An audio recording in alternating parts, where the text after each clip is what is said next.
हाँ भाई जावेद अख्तर, शर्म नहीं आती तुम्हें? तुम नाम को शायर हो, अदीब हो। शायर और अदीब नाम के बंदे तो इतने ज्यादा बिनाइन होते हैं। तुम पाकिस्तान आए, तुम्हारे गोडे गिट्टों में बैठे थे पाकिस्तानी अदाकार, इतनी तुम्हें इज्जत दी।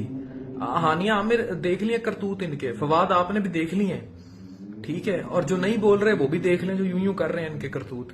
पाकिस्तान सबसे पहले है, पाकिस्तान जिंदाबाद। पाकिस्तान है तो हम हैं।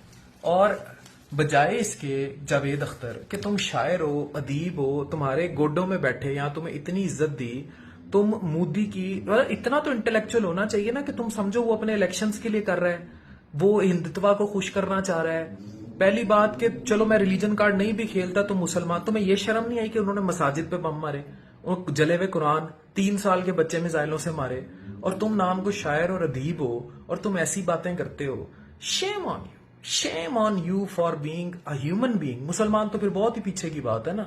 Shame on you for being a शायर, अदीब, अ मुस्लिम, अ ह्यूमन बीइंग। बेशरम, इतना बेशरम आदमी मेरा नहीं ख्याल इंडिया की तारीख में कोई अदब में पाया जाता होगा जितना जावेद अख्तर है। इतना बेशरम आदमी। और अब अगर पाकिस्तान आया ना तो फिर हम बताएंगे कौन से पैरों में बिठाना है तुम्हें।